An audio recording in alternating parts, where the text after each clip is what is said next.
9절에서 10절입니다.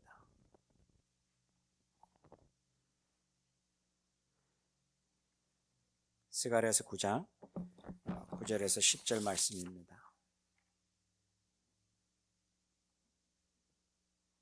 우리가 큐티로는 이게 무슨 요일날 큐티였죠? 화요일날 큐티였습니다. 9절과 10절 우리 같이 한 목소리 읽겠습니다. 도성 시온아 크게 기뻐하여라. 도성 예루살렘아 한성을 올려라. 내 왕이 내게로 오신다. 그는 공의로우신 왕, 구원을 베푸신 왕이시다. 그는 온순하셔서 낙이 곧 낙이 새낀 어린 나귀를 타고 오신다. 내가 에브라임에서 병거를 없애고 예루살렘에서 군마를 없애며 전쟁할 때에 쓰는 활도 꺾으려 한다. 그 왕은 이방 민족들에게 평화를 선포할 것이며 그의 다스림이 이 바다에서 저 바다까지 유브라데스 강에서 땅끝까지 이를 것이다. 아멘. 자, 오늘은 우리가 이제 3주 동안 그 예수 그리스도 오심에 대해서, 크리스마스 의미에 대해서 우리가 한번 생각해 보려고 합니다.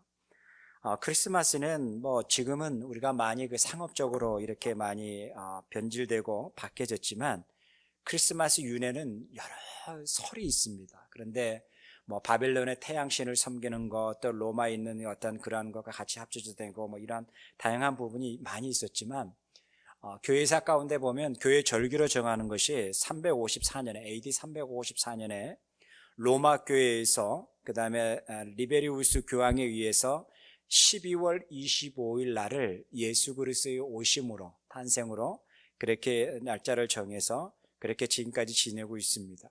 성경은 예수 그리스도 오심에 대해서 날짜가 기록되지 않습니다.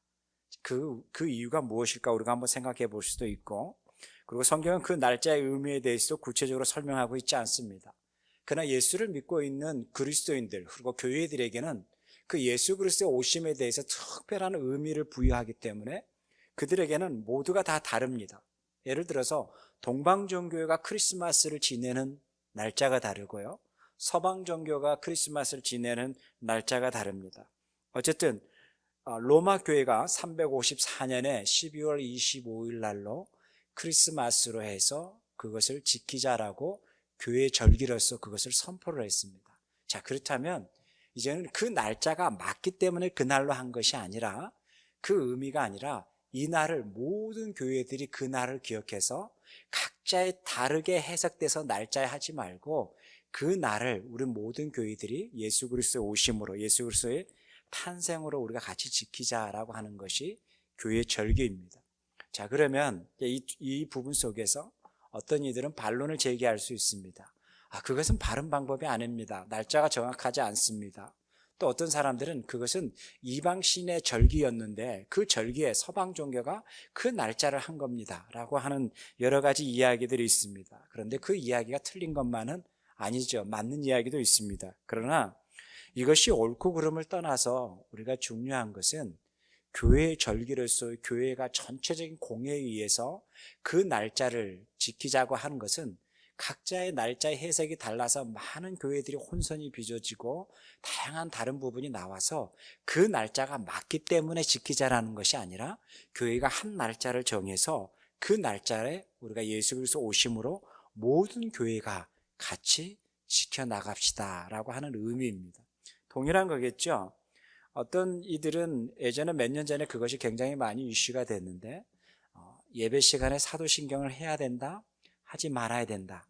예배 시간을 유일하게 주님이 가르치신 기도, 주기도문만을 해야지 어떻게 사도신경을 할 수가 있느냐라고 해서 그 사도신경의 배경에 대해서 많이들 이야기를 합니다. 그러다 보면 우리 안에 어떤 혼란이 벌어질 수 있죠. 어떤 혼란이 벌어질 수 있을까요? 첫째, 이것을 성경적인지 맞느냐 안 맞느냐라고 하는 그런 혼란, 그런 생각들이 우리에게 많이 있다라는 겁니다. 그러면서 성경적으로 맞느냐 안 맞느냐 해서 예수님이 가르치신 것만 지켜야 된다, 하나님이 가르치신 것만 지켜야 된다라고 하는 논리로 그 이야기를 펼칩니다.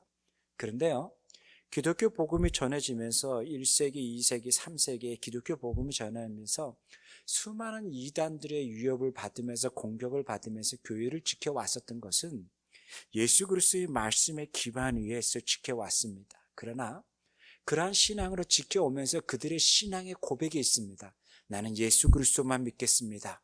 나는 예수 그리스도가 동정녀 탄생을 했다라는 것을 믿습니다. 라고 하는 그 신앙의 정조, 그것에 의해서 수많은 사람들이 죽어가고 있었지만 그 신앙의 정조를 자기 신앙의 고백으로 믿고 가는 수많은 이들 속에서 나왔던 것이 사도신경의 고백이고 또 니케아 신앙의 고백이고 신앙의 신조와 고백들이 있습니다. 그것을 우리는 무의미와 무가치로 평가절하해서도 안 된다라는 것입니다. 그것 또한 그 1세기의 우리의 신앙의 선배들이 수많은 박해 속에서 지켜왔던 그들의 신앙의 고백이기에 오늘날 이 땅에 살아가면서 우리 또한 우리의 신앙의 고백으로 받아들이고 갈 수 있는 부분이지, 이것이 뭐 성경적이다, 성경적이지 않다, 이것은 예수님이 가르쳐 준 것이 아니다, 가르친 거다라고 하는 그러한 비본질적인 논리를 가지고 교회를 혼란스럽게 하는 것도 건강하지 않다라고 생각합니다.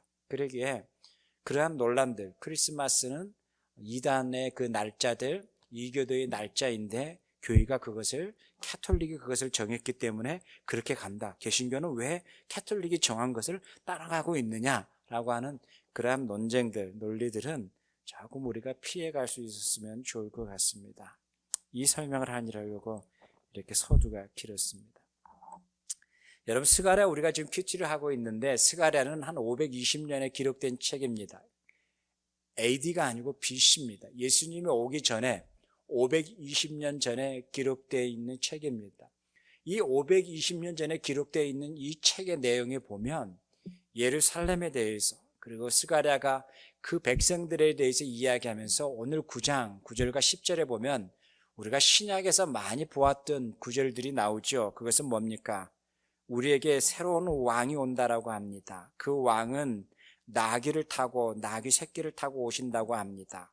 그 왕은 예루살렘뿐만 아니라 모든 곳에 오셔서 그 왕은 공의로우신 왕, 구원을 베푸시는 왕이라고 합니다. 그리고 그 왕이 오셔서 우리에게 평화를 선포한다라고 합니다. 이것이 뭐냐면 예수 그리스도의 오심의 영향력이고, 예수 그리스도의 오심이 결국 모든 곳에 공의가 없고 진리가 없고 모든 곳에 하나님의 심판이 없는 곳에 이제는 구원이 있고 하나님의 공의가 있고 하나님의 심판이 있다는 것입니다. 여러분, 심판이라는 의미를 우리가 조금 오해하지 않았으면 좋겠습니다.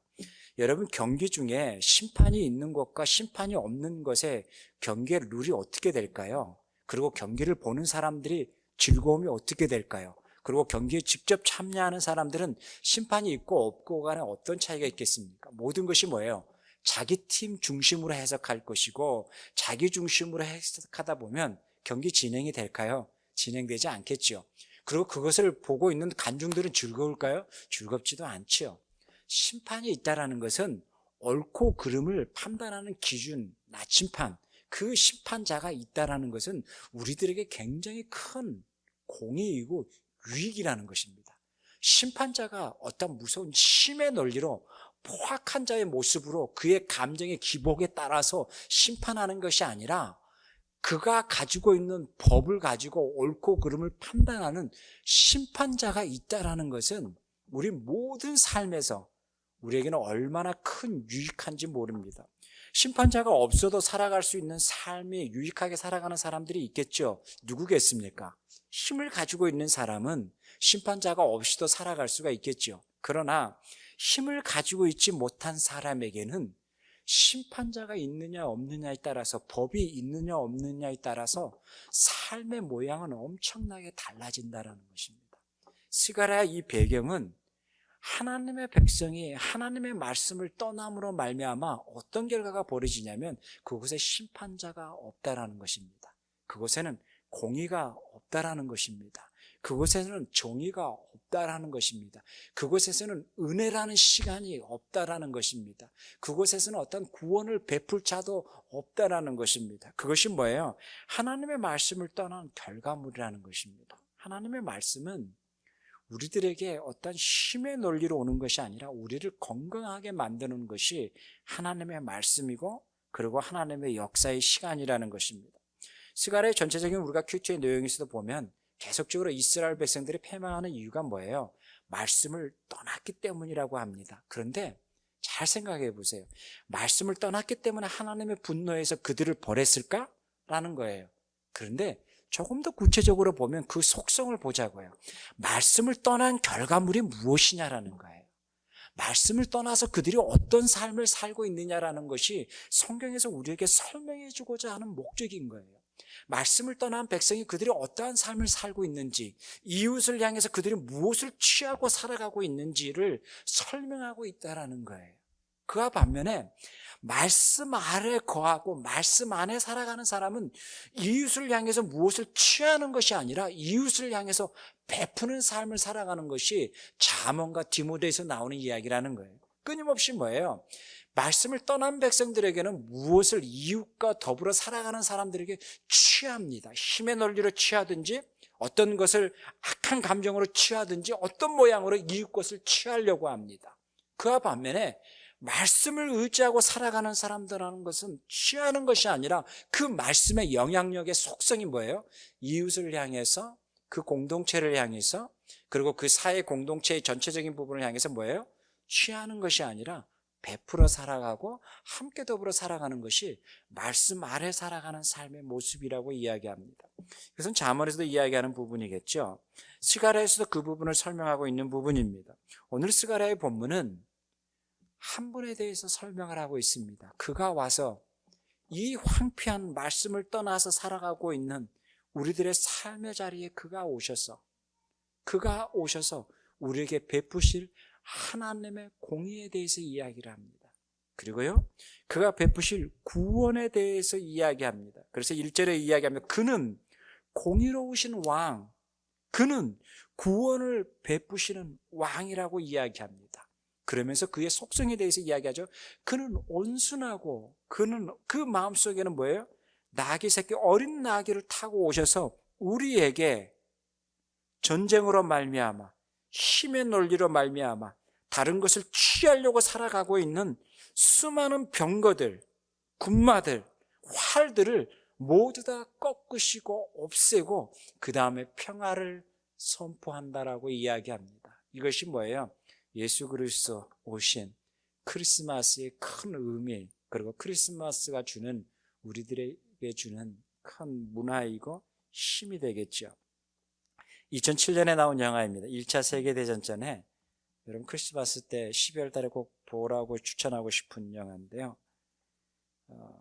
크리스마스 앞에가 메리 크리스마스가 붙었는지 모르겠습니다. 크리스마스인데 연합군과 그다음에 영국군과 독일군의 1차 대전 때의 배경입니다.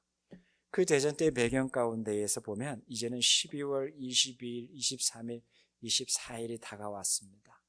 그들의 고향을 그리워하고 있고 그리고 바로 앞에는 적들이 있는 상황에서 그 고향을 그리워한 마음속에서는 독일군뿐만 아니라 영국군 연합군도 동일한 마음이었을 겁니다.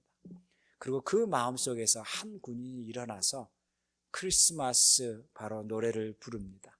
그랬을 때에 저쪽에 있는 적군에서도 크리스마스 노래가 번지기 시작을 합니다.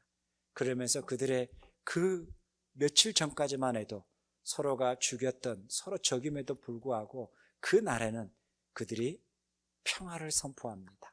그리고 자기들끼리 축구도 하고 선물도 교환하고 자기가 입었던 외투도 서로 이렇게 교환하면서 크리스마스를 기억을 합니다. 그것이 뭐예요? 어떻게 그들의 사고 속에서 독일이라는 군인 안에, 그다음 연합군이라는 영국군 안에서 어떤 그 동일한 마음을 같이 공유할 수 있고 그날에는 우리가 서로 총과 칼을 겨누지 아니하고 평화롭게 같이 지내야 된다는 생각이 어떻게 그들 속에 있을 수 있을까요? 그것은 그들 내면 속에 자리 잡았던 예수 그리스도가 선포했던 평화라는 부분이 크리스마스의 의미가 가난한 자에게 베풀고 가난한 자에게도 따스한 온기가 가는 그 평화와 기쁨을 함께 소유하고 공유하는 그 크리스마스 문화가 있기 때문에 가능하다라는 겁니다.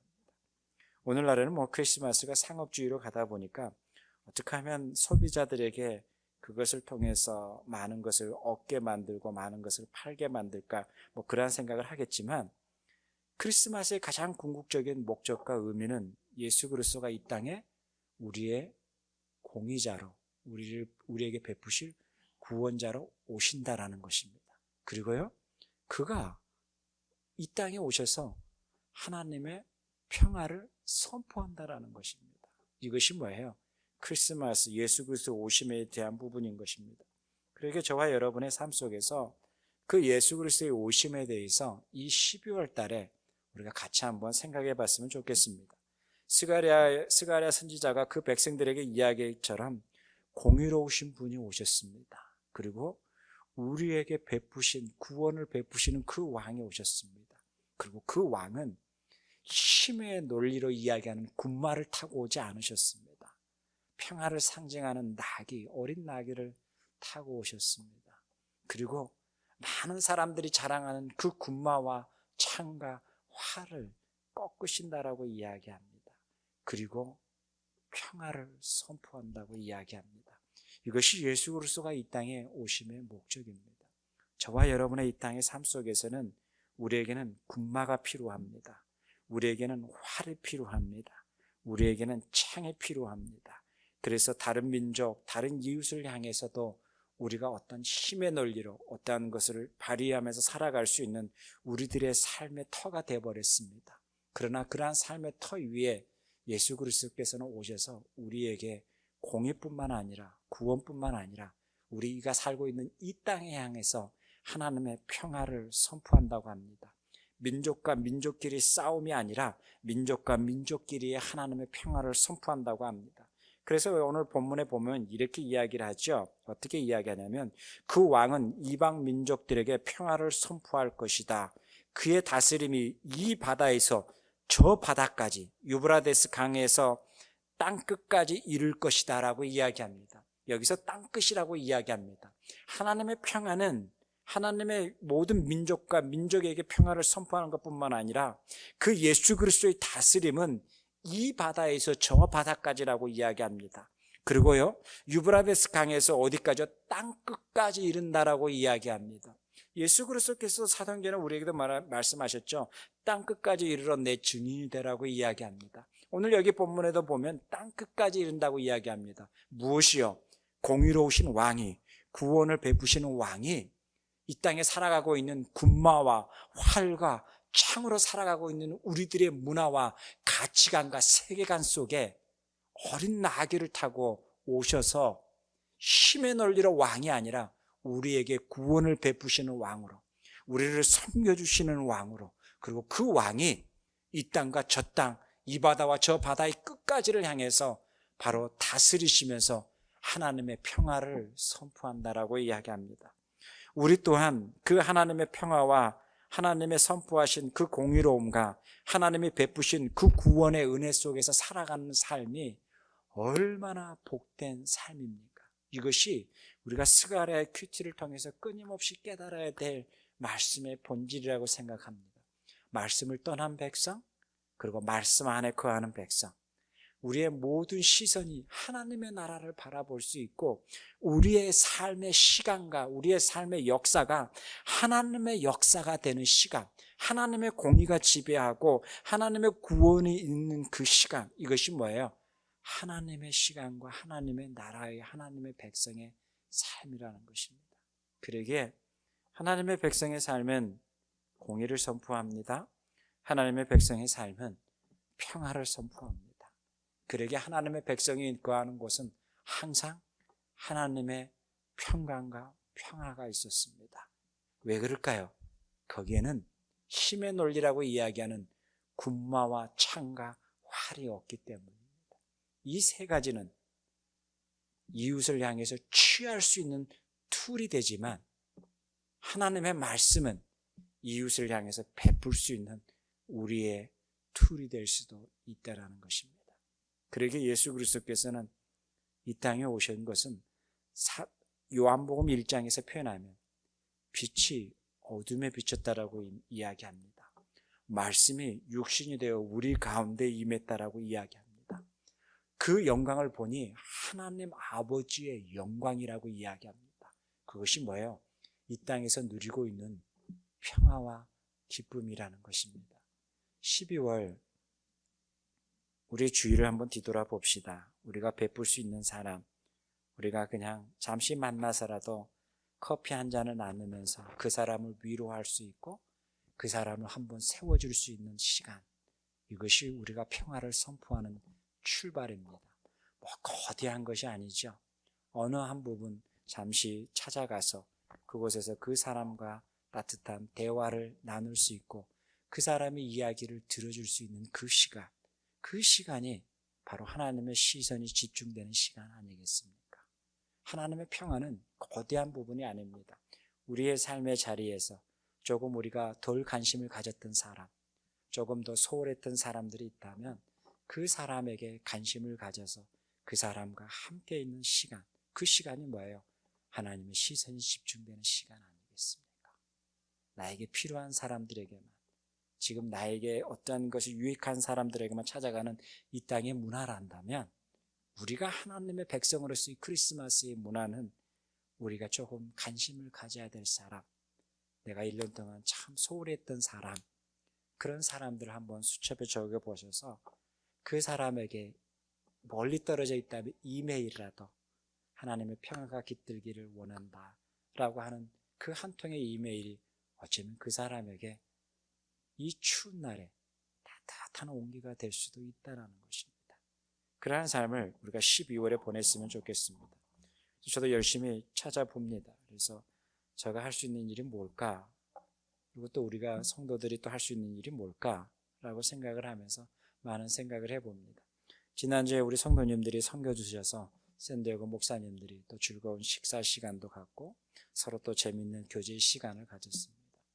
이 샌디에고에 보면 은퇴하신 목사님들이 있습니다. 은퇴하신 목사님들의 가정을 보면 두 가지로 분류가 됩니다. 자녀들이 잘 돼서 자녀들이 잘 돌보는 그러한 목사님 가정도 있습니다. 그와 반면에 자녀들이 저 멀리 있어서 자녀들이 돌보지도 못하고 자녀들 살기도 너무 힘들기 때문에 돌보지 못하는 또 그러한 목사님들 가정들도 있습니다. 그러한 부분을 보면서 어떻게 하면 그분들에게 따뜻하게 티라도 한 잔 대접하고 아니면 식사라도 대접하면서 이야기를 들을까라고 합니다. 이야기를 듣는다라는 것은 그분들이 한번 이야기를 하면 최소한 30-40분은 말씀을 하십니다. 그럼 가만히 듣고만 있어도 됩니다. 그러면 너무너무 그분들은 행복하고 해피합니다. 그만큼 뭐예요? 들어주는 것도 중요하고 그분들이 말할 수 있는 기회를 주는 것도 엄청난 즐거운 사역 중에 하나라고 생각을 합니다. 맥도날드가 제가 좋아서 가겠습니까? 파나라 빵집이 좋아서 가겠습니까? 그러나 그곳에서 그분들이 커피 한 잔과 쿠키 하나에 그냥 시간 간질도 모르고 그냥 이야기하면서 괜히 또 젊은 목사 붙잡고 이야기하지 않는 눈치 보면서 그냥 하고 싶은 말들을 마음대로 이렇게 하는 게 그분들의 즐거움 중에 하나라는 거죠. 이것도 귀한 사역 중에 하나라는 거구나 라는 생각을 합니다. 우리 주위에 관심 가져야 될 사람들이 많이 있습니다. 저 같은 경우는 이제 은퇴하신 목사님들의 관심을 가져야 되겠다. 혹시 여기 오신 선교사님들 가운데에서 가정이 없는 분이 있다면 그분들 한번 초대해서 같이 한번 식사하는 시간도 가져야 되겠다. 이러한 마음을 가지고 있습니다. 여러분은 어떻습니까? 생각 속에 크리스마스를 보내지 말고 우리끼리만 그냥 재밌는 시간 보내지 말고 우리가 다른 사람에게 무엇인가를 준비하고 또 다른 사람들을 향해서 관심과 사랑을 베푸는 데에 우리의 시간, 우리의 노력, 우리의 물질도 들어갈 수 있는 그러한 12월이 되었으면 합니다. 기도하겠습니다. 하나님 아버지 감사합니다.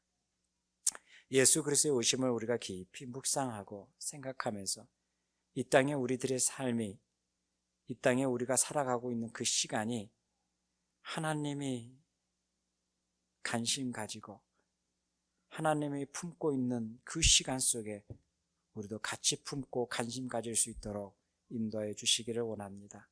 우리가 베풀어야 될 사람, 우리가 또 연락해야 될 사람, 우리가 또 관심 갖고 그들과 함께 교제해야 될 사람들을 기억하게 해 주셔서 우리의 삶의 자리에서 그들과 더불어서 같이 함께 갈 수 있는 12월이 될 수 있도록 주님 축복하여 주시기를 원합니다. 감사합니다. 예수님의 이름으로 기도하옵나이다. 아멘.